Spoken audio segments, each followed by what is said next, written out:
for Schindler. Has a chance to write his name in Huddersfield Town legend.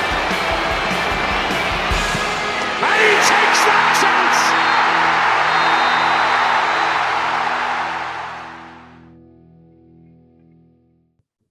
Hello and welcome to a pint-sized preview.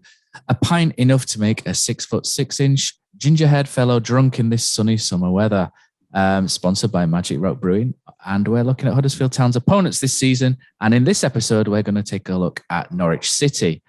Firstly, we spoke to Canary Cast to see what they are thinking about this season.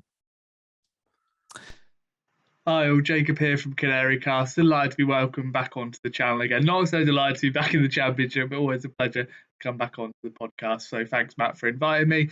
Here to talk about Norwich today and the kind of various windfalls that we could have, positives, negatives, and all of that sort of thing. So let's kind of kick it off. How do I expect the season to go? It's a really tricky one. Obviously, we really struggled again in the Premier League. Last time round, we kept a lot of our players.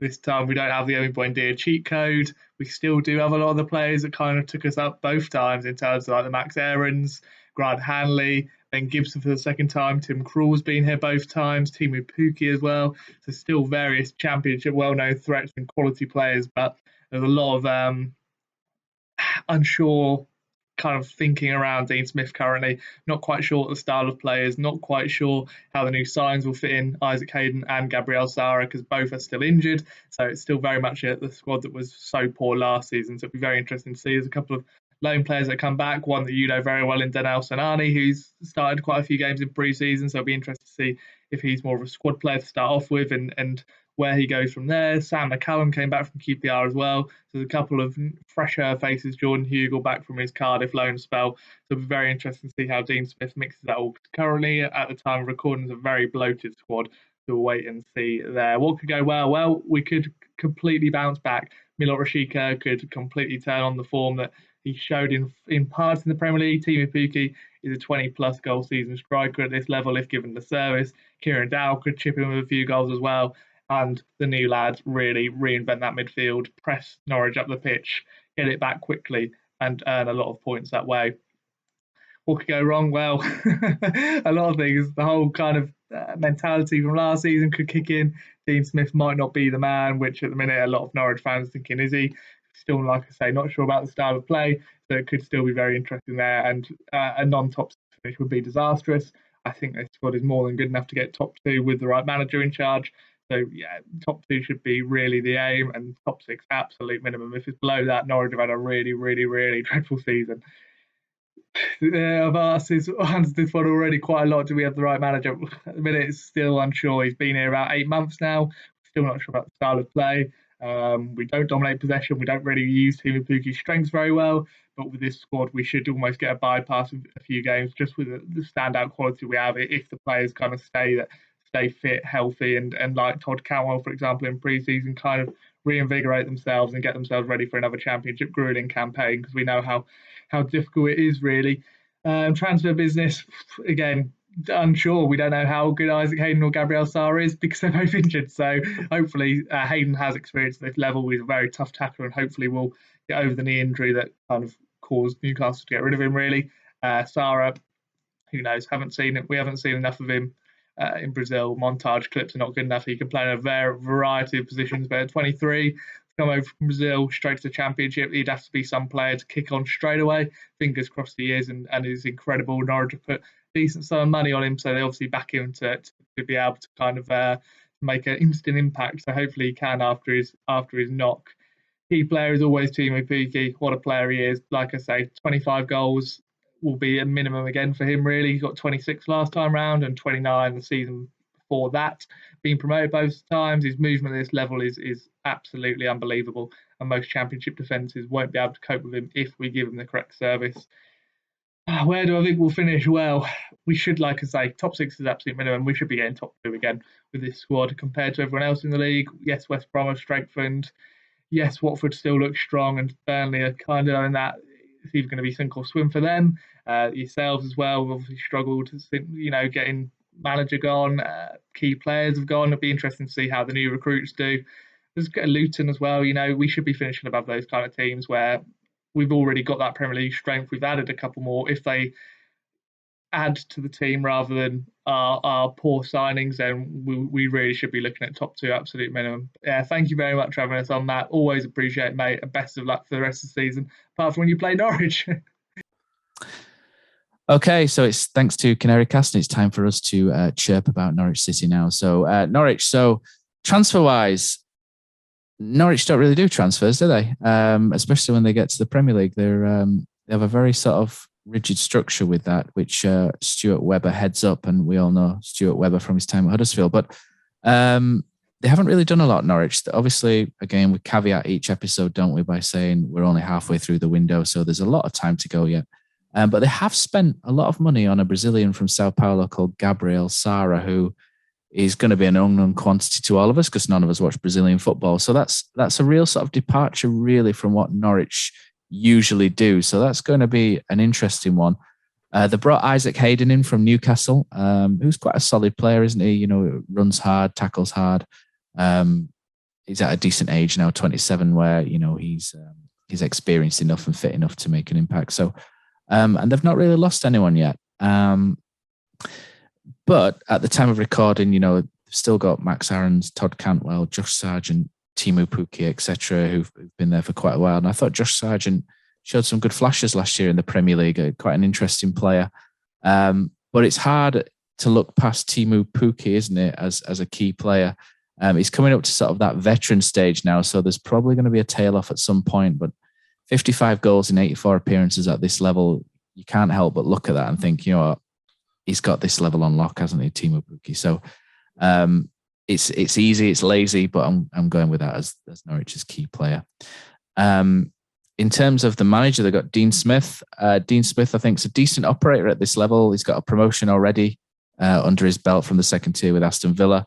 He's handled a lot of pressure there at Aston Villa and he's come out smiling. It was his club, so whether that impacts him differently, I'm not too sure, but I think he's the right man to lead them forward as well. And they are favourites to get promoted this year. So the question I'll throw to you guys with predictions, and I want to come to Dave first because he's going to be different from the rest of us on this.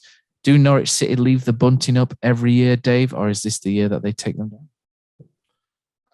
They may well go up, but what's the point? Well, last season, I thought they were I thought they were a disgrace, really, in the Premier League. They didn't even attempt to stay up, and they managed to finish a season in the Premier League with a worse squad than they started it with. I think their recruitment over the last couple of years has been pretty rotten, far more misses than hits.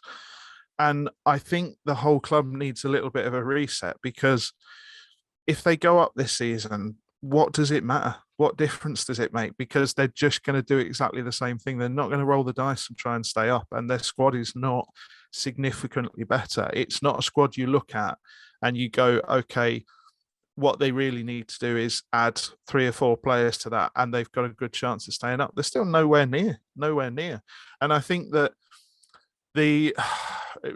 realistically, I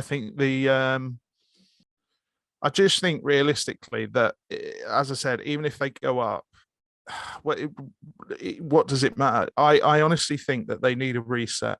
I think they need a proper reset. I think this season could well be the year to do it. I think they're also in a little bit of the wilder vortex that somebody in the Premier League lower down starts badly. Dean Smith, again, is on that list of managers that they're going to want to look at. And if they lose Dean Smith, they could do far worse than saying, okay, let's reset this whole club. Let's sort out where we want to be and what we want to be perfectly honest with you. So it's not that I necessarily think different to you, Matt. It's just that I think their existence at the moment is kind of pointless, and they need to decide what they want to do. And at some point, you know, like I say, they might go up this season. Pukki might score 30 goals. Sargent might be absolutely brilliant, one of the best players in the league. They're not going to do enough over the summer to actually have a proper go at staying in the Premier League. So kind of what's the point, you know? I still think I agree with a lot of that. Actually, I think the recruitment has been a bit sketchy at Norwich, and there's a point where you've got to have a look at what the likes of Brentford, everybody holds Brentford up as a model, but there are other clubs as well that's, are with similar wage budgets and structures, and they've got to, at some point, bring in more players and of a certain caliber, don't they? And who are going to progress with the club. Yeah. With a level of ambition. Like if Huddersfield Town had gone up last season, they were in a bit of trouble, because I would argue they probably needed to upgrade on the first 11 in realistically like 9 positions. So it's not feasible. The best thing they could have done is try and build a side that could win the following year's championship with players who might be better the following year to push. Norwich just lived this life of getting a player in who will be fine in the championship, but they never seem to look further than that. And it's like when they lost Buendia, they sort of just lost their meaning, lost their chance of actually pushing on and doing something. And I don't think they've found that. And they've got an excellent manager and a couple of excellent players, but other than that, you're just trapped in a bit of a pointless loop. Where will they finish though, Dave? I don't think we got that out here, did we? I genuinely wouldn't be surprised if this was the year they didn't go up.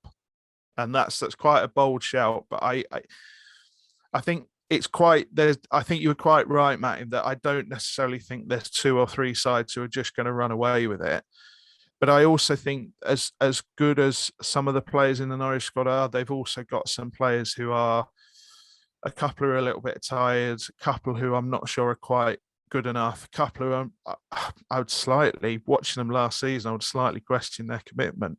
And again, a lot of it is down to recruitment. We don't know if their recruitment is finished. If they would go and recruit 6 players now, they might maybe look very, very silly and have a proper go and run away with it again. But it wouldn't surprise me if this was the season where Norwich didn't do a Norwich. I think they probably will, but that's just me being lazy and not really scratching too far beneath the surface. But Brady, Tom, you're nodding harder than Brady, so I'm going to go to you first. You have to learn to nod harder, Brady, if you want to get in first. Okay. I'm kind of with Dave here this time. I just think there's players in that squad who surely won't have the desire to go out there, and I know they always want to win games, but there's got to be players in that team who are a bit bored of doing the same thing over and over again. And I don't know, maybe, it's just going to be one of those seasons for them where it's like mid-table, a bit like maybe Bournemouth that first season. I know they did all right in the end, but I just think they're a decent squad, but I just can't see them doing a Norwich again, potentially. Redhouse. Yeah, I think, again, the huge caveat we're throwing in all of these, there's still a lot of time in the window to go. I think Dave makes a good point. I think Dean Smith, he could be poached if someone pulls the trigger in the lower Prem side early. The thing is with Norwich, like they always pass Fulham on the way down as Fulham go back up. I know someone who's a Norwich fan, and I think it's Dave touches on a good point there, and maybe this is why it's unraveled. But you go from absolutely smashing the Championship, beating teams 4-5 every week, and then you go into the Premier League and you're hoping for a draw against Everton, and that's the best you can hope for. And I think you're right. Like we've talked before about how being a yo-yo club you can make a success out of that, but eventually it has got to unravel. But it's just, I think the gap between the Premier League and the Championship just grows all the time.